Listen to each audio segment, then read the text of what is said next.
Assalamualaikum dan salam sejahtera. Hari ini saya akan bahas intisari dari buku Marketing in Crisis karya Prof. Renal Ghazali yang saya ringkas dalam konteks bagaimana krisis mengubah cara kita berbisnis dan berinteraksi dengan konsumen, termasuk dalam sektor rumah sakit. Apa itu krisis? Krisis bukan sekedar hambatan. Dalam buku ini, Renal Ghazali menggambarkan krisis sebagai disrupsi dan filter alami yang memaksa kita berubah. Memfilter siapa yang tangguh, siapa yang tertinggal, seperti hutan terbakar, hanya yang kuat, adaptif, dan gesit yang bertahan. Pola perubahan konsumen. Konsumen tidak lagi sama. Mereka kini berpikir lebih rasional, mencari nilai nyata, dan lebih selektif.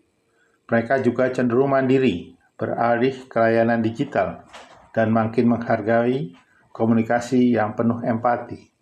Perubahan ini harus dijawab oleh organisasi kita, termasuk rumah sakit. Strategi pemasaran saat kritis. Strategi marketing saat kritis harus hemat, tapi berdampak. Ini mencakup komunikasi empatik, fokus pada kebutuhan dasar pelanggan, dan mengangkat nilai serta cerita brand yang relevan. Lihat saja, Gojek yang saat pandemi cepat beradaptasi menjadi penyedia logistik dan layanan sosial. Inovasi yang disarankan. Inovasi harus relevan dengan krisis, bisa melalui adaptasi produk, distribusi digital, kerjasama lintas sektor, hingga pemanfaatan teknologi untuk kenyamanan. Dalam konteks rumah sakit, misalnya layanan drive-thru lab, telemedicine, dan pengiriman obat ke rumah. Peran pemimpin dalam krisis. Dalam masa krisis, pemimpin bukan sekedar manajer. Ia harus hadir di tengah pelanggan, menyampaikan pesan dan transparan, membangun kepercayaan dengan tindakan nyata, dan memimpin narasi dengan storytelling yang menyentuh. Branding itu cerita, reputasi adalah perasaan pelanggan. Pelajaran kunci dari buku ini. Ada 4 pelajaran besar dari buku ini.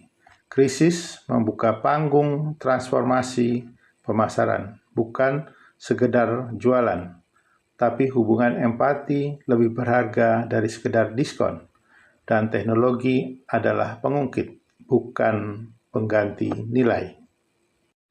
Relevansi untuk pelayanan rumah sakit.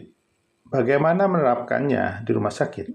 Kita bisa mengganti brosur dengan edukasi digital, menghadirkan paket preventif untuk pasien, menggunakan chatbot untuk respon cepat. Yang paling penting, direktur rumah sakit tampil sebagai wajah empati, bukan hanya birokrasi.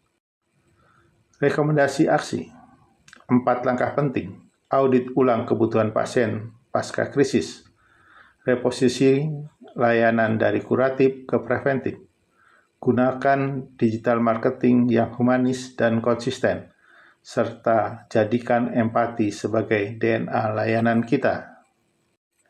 Penutup, kata Renal Ghazali, jangan tunggu krisis berakhir. Gunakan momentum ini untuk bertransformasi.